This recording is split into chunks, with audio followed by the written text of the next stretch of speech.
Okay, so welcome back to the floor here live at MAVO 2018. I'm now joined by Tom Dheere. Tom, how's it going so far? It's going good, man. How are you? I am well. Good. So I sat in your session this morning. Tell me what you're looking to get out of a conference like this when you come to present. I come to spare people of all the things that I screwed up. I really do. I really believe in that. The voiceover industry has been so good to me for such a long time.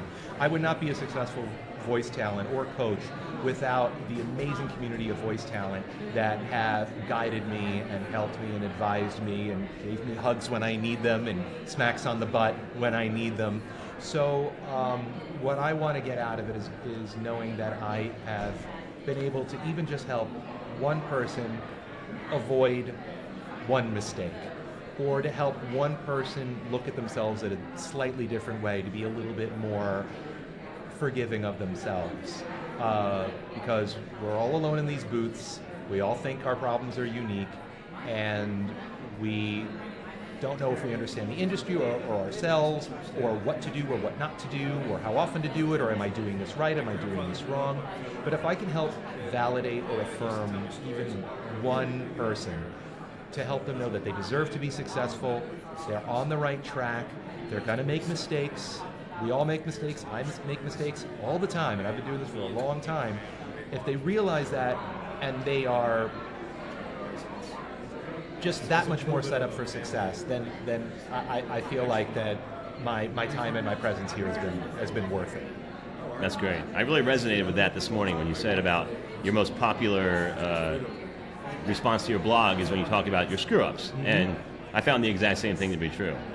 My most popular Instagram post, even though I haven't done that many, was one I posted where I got rejected for an audition at 7:05 in the morning from Chicago, 7:05 Eastern time, which means it was 6:05 there.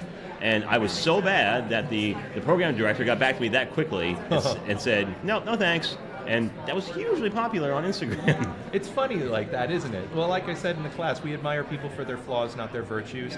And when you say, I made this mistake, especially, someone like me or a Johnny Heller or a Joe Cipriano who's been doing this forever, when we share, this is how I blew it, people can identify with that. And they go, okay, so I'm not the only person. They are not perfect. Johnny Heller had a first audiobook. 700 audiobooks later. Right. He did the first one, and I bet you it wasn't perfect, and I bet you they're not all perfect. You know what I mean? Because he's a human being. We're all human beings. So no, I'm glad that resonated with you.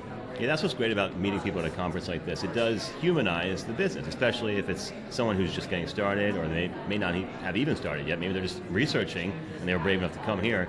Seeing you humanize yourself, Johnny, Joe, like we talked about, I think it really helps to get you on the right track.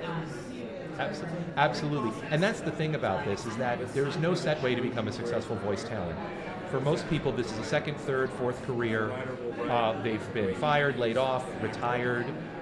They may have been a DJ or a nurse or a pastor. There's a pastor in there. There's a Marine in there. There's an Air Force pilot in there. And there's no one way to do this right. There's more than one way to be a successful voice talent. So the more that you can find your track or your path, and understand that it's not going to be a straight line. It's going to be all over the place. It'll be circuitous, and sometimes it'll have a dead end. And sometimes you got to walk back and start over again, and that's okay. But knowing that, you can find more than one way to be effective at this. Because the way I became a successful voice talent isn't necessarily going to work for you. And the way that you became a successful voice talent isn't necessarily going to work for me. Well, whether I become a successful voice talent is still up for debate, but we're working on it. So you mentioned a pastor.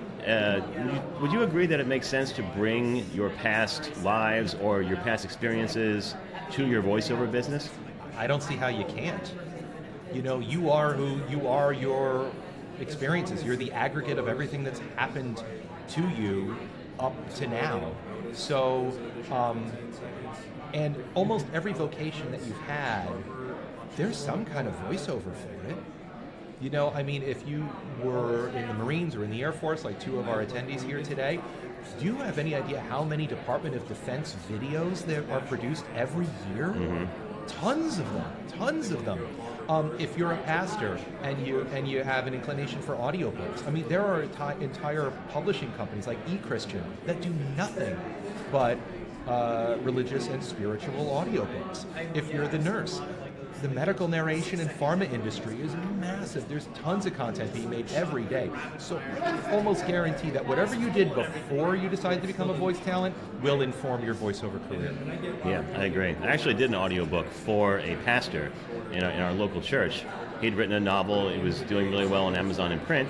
And I asked him to come over, and he did it. He came over last summer, and we did the whole audiobook, and it's been very successful on Audible as well. Nice. And I said to him, actually I interviewed him on the show as well, and I said to him, if this priest thing doesn't work out, you could probably be an audiobook narrator full time. That's a good transition. Yeah, exactly. Cool. So let's talk about the rest of the conference. What are you looking forward to coming up? Kari Waldron's going to speak in about 35 minutes or so. She's our keynote speaker today, and she's going to talk about animation. And it's great. She has one of those composite pictures with all the cartoons that she's done. I'm like, ooh, she's been Wonder Woman. Oh, she's been Enchantress. So I know some of the characters. So I'm excited about that. I'm excited about every single class I'm going to pop my head into, because I learn something every conference that I go to, whether I'm an attendee or whether I'm a speaker. So I'm looking forward to everything that Johnny Heller's doing, that Celia Siegel's doing. Joe Cipriano's got a promo workshop coming coming up. Yeah, I've only had one promo under my belt. I'm the voice of Horse and Country TV, U.S. edition. Very so cool. I'd love to do more stuff like that. That was so much fun. Rachel Naylor's doing a video game workshop. Yep.